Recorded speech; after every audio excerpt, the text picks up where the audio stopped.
What do I think of Stoke-on-Trent? I think Stoke-on-Trent is an amazing place. When you initially open your eyes and understand what is here, why it's here.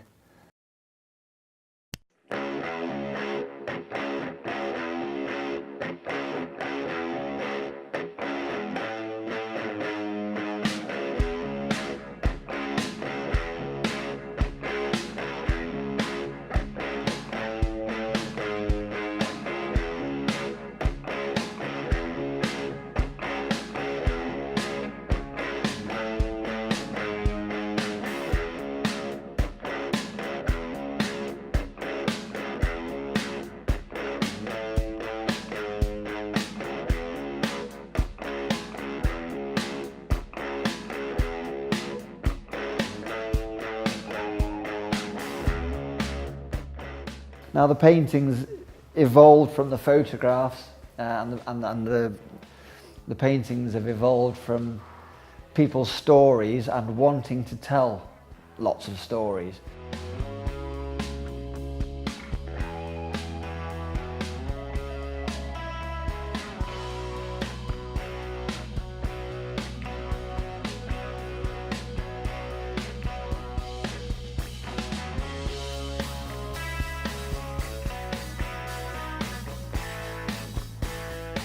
The paintings aren't necessarily the architectural truth.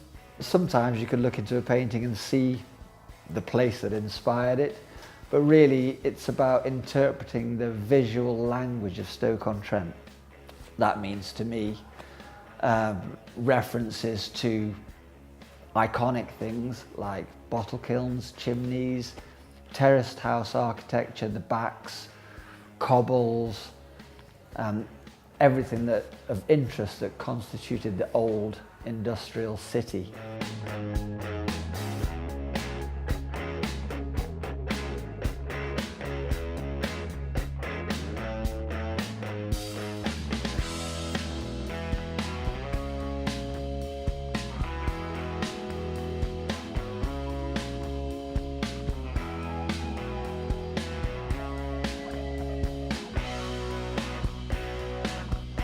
I knew I was a creative person, but I didn't know what to create.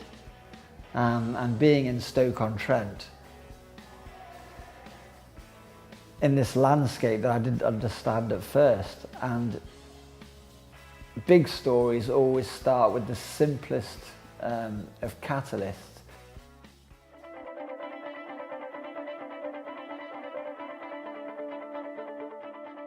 We champion and believe in Ian's work because from a gallery perspective, it's work that's it's original, it's got energy, it's got vibrancy, it's clearly captured very quickly, but reflecting history and heritage.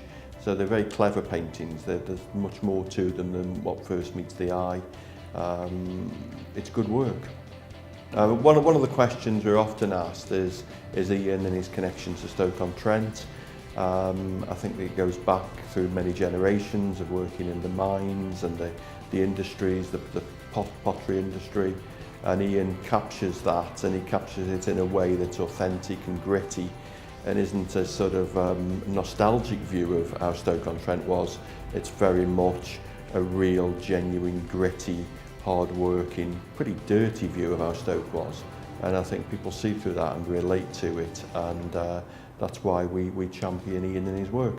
I think one of the things that struck me, for example, the City of Culture bid last year, the one thing that was missing from it was the human story, the human side of Stoke-on-Trent, the potteries and its culture. Ian captures that brilliantly with his work. You look around the studio and it's all there.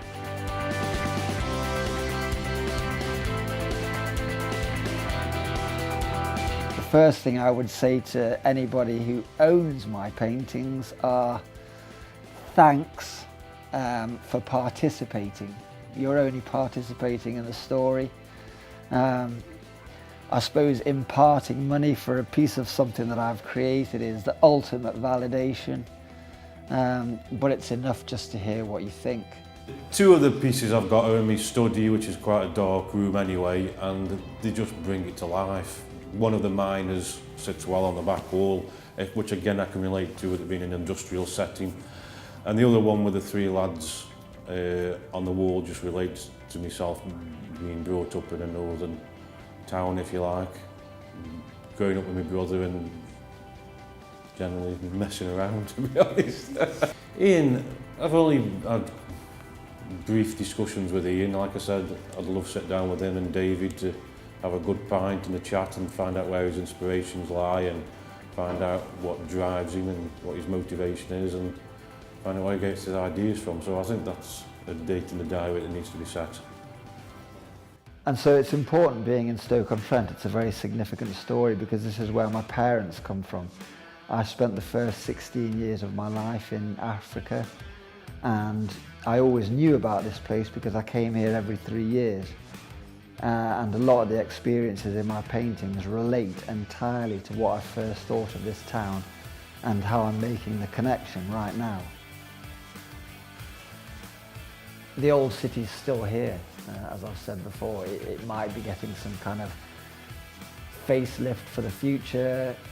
You know, the city might be evolving because it is a new kind of city. It's no longer an industrial city. It's a city headed very much into the future with different kind of industries, a different kind of ethos. But really, the story is still here. I'm Ian Pearsall, and I'm an artist.